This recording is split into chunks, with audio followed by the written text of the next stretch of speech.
আসর নামাজের পর সূরাতুল কাউসার ৩ বার পাঠ করলে কি হয়, কি উপকার হয়, একটি আশ্চর্যকর আমল। আপনি জানলে অবাক হয়ে যাবেন। খুবই গুরুত্বপূর্ণ এবং একটি কার্যকরী আমল।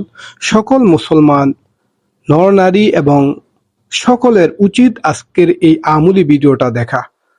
এজন্য আপনারা কি করবেন, ভিডিওটা শুরু থেকে শেষ পর্যন্ত মনোযোগ সহকারে আপনারা ভিডিওটা দেখবেন এবং আমলের নিয়তে দেখবেন। কারণ আপনি যদি ভিডিওটা শুরু থেকে শেষ পর্যন্ত মনোযোগ সহকারে না দেখেন তাহলে কিন্তু আপনি সঠিকভাবে আমলটা করতে পারবেন না। আর অবশ্যই আপনারা ভিডিওর কমেন্টে আমিন লিখে যাবেন। জানি না আল্লাহ তাআলা কার আমিন কখন কবুল করে নেয়, কার দোয়া কখন কবুল করে নেয়। এই জন্য ভাই আমরা সবসময় একজন আরেকজনের জন্য দোয়া করব। আপনারা আমার জন্য দোয়া করবেন, আমিও আপনাদের জন্য ইনশাআল্লাহ দোয়া করব। এই জন্য সবাই সবসময় ভিডিওর কমেন্টে আমিন লিখে যাবেন। জানি না আল্লাহ তাআলা কার আমিন কখন কবুল করে নেয়, কার দোয়া কখন কবুল করে নেয়। বন্ধুরা, এই আমলটি করার পূর্বে আপনাকে যে কাজটা করতে হবে সেটা হলো আপনি সর্বপ্রথম আপনি নিজে পাক সাফ হয়ে নিবেন, উত্তম রূপে অজু করে নিবেন, পাক পবিত্র হবেন। উত্তম রূপে অজু করার পর আপনি আসর নামাজ আদায় করবেন। আসর নামাজ আদায় করার পর এই আমলটি করবেন।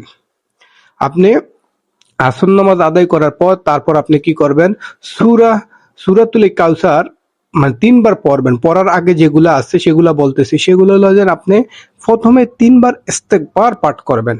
আস্তাগফিরুল্লাহ রাব্বি মিন কুল্লি জামবি ওয়া আতুবু ইলাইহি।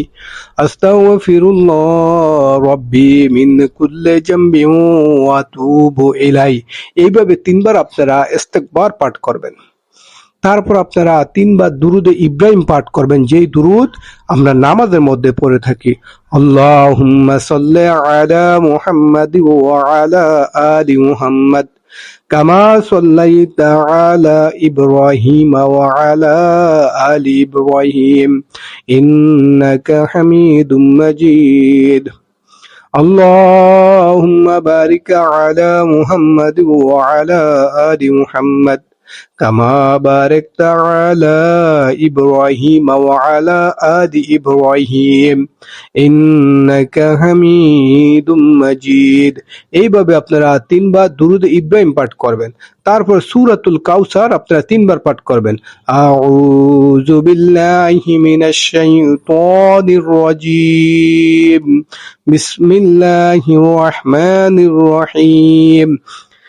إنا أعطيناك الكوثر فصل لربك وانحر إن شانئك هو الأبتر بسم الله الرحمن الرحيم إنا أعطيناك الكوثر فصل لربك وانحر إن شانئك هو الأبتر بسم الله الرحمن الرحيم إنا أعطيناك الكوثر فصل لربك وانحر إن شانئك هو الأبتر।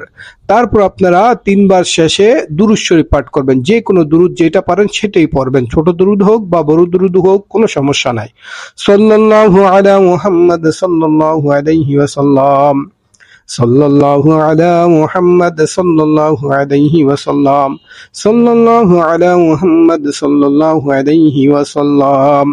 তারপর আপনারা কি করবেন সেটা জানার পূর্বে যারা এখনো আমাদের ছোট্ট চ্যানেলটা সাবস্ক্রাইব করেন না, দয়া করে সাবস্ক্রাইব করে আমাদের সঙ্গে থাকুন। আর যারা অলরেডি সাবস্ক্রাইব করছেন তাদের সবাইকে অসংখ্য অসংখ্য ধন্যবাদ। আর যারা এখনো ভিডিওর কমেন্টে আমিন লিখেন না তারা অবশ্যই দ্রুত ভিডিওর কমেন্টে আমিন লিখুন। জানি না আল্লাহ তাআলা কার দোয়া কখন কবুল করে নেয়। বন্ধুরা, আপনারা এই সূরাতুল কাউসার ৩ বার পাঠ করার পর কি করবেন, এটা কেন করবেন, এটা কারণ হলো আপনি যদি যে কোনো উদ্দেশ্যে এই আমলটা করেন, যে কোনো মাকসাদে এই আমলটা করেন, অবশ্যই আপনার আল্লাহ তাআলা এই উদ্দেশ্য এবং এই মাকসাদ আপনার পূরণ করে দিবেন, সেই মনের আশা পূরণ করে দিবেন। আপনি অভাব অনটনে আছেন, আপনি অভাব অনটন থেকে যদি আপনি এই আমলটি করেন আল্লাহ তাআলা ইনশাআল্লাহ আল্লাহ তাআলা এই আপনার অভাব দূর করে দিবেন। কারণ ভাই সমস্ত খাজানার মালিক আল্লাহ তাআলা, সমস্ত অবস্থার মালিক আল্লাহ তাআলা, সমস্ত অবস্থার পরিবর্তনের মালিক আল্লাহ তাআলা। আল্লাহ তাআলা যেটা চায় সেটাই হয়। আপনার অবস্থার পরিবর্তন করতে পারবে একমাত্র আল্লাহ তাআলা, মানুষ কখনো পারবে না। এজন্য আপনি যে উদ্দেশ্যে এই আমলটি করেন না কেন, আল্লাহ তাআলা ইনশাআল্লাহ আপনার উদ্দেশ্য, আপনার এই যে কোনো সমস্যা থেকে যদি আপনি আমলটি করেন, আপনার সমস্যার সমাধান করে দিবে। আপনি টেনশনে থেকে যদি আমলটি করেন, আপনার টেনশন ইনশাআল্লাহ দূর হয়ে যাবে। কষ্ট থেকে যদি আপনি আমলটি করেন, কষ্ট ইনশাআল্লাহ আল্লাহ তাআলা দূর করে দিবে। তাহলে বন্ধুরা, ভিডিওটা বেশি বড় করলাম না, আজকে ভিডিওটা এখানে শেষ করলাম। আবার দেখা হবে আপনাদের সাথে অন্য কোনো নতুন ভিডিও নিয়ে। সে পর্যন্ত আপনারা ভালো থাকবেন, সুস্থ থাকবেন এবং আমাদের এই ছোট্ট চ্যানেলটা সাবস্ক্রাইব করে আমাদের সঙ্গে থাকবেন। আল্লাহ হাফেজ। আসসালামু আলাইকুম ওয়া রাহমাতুল্লাহ।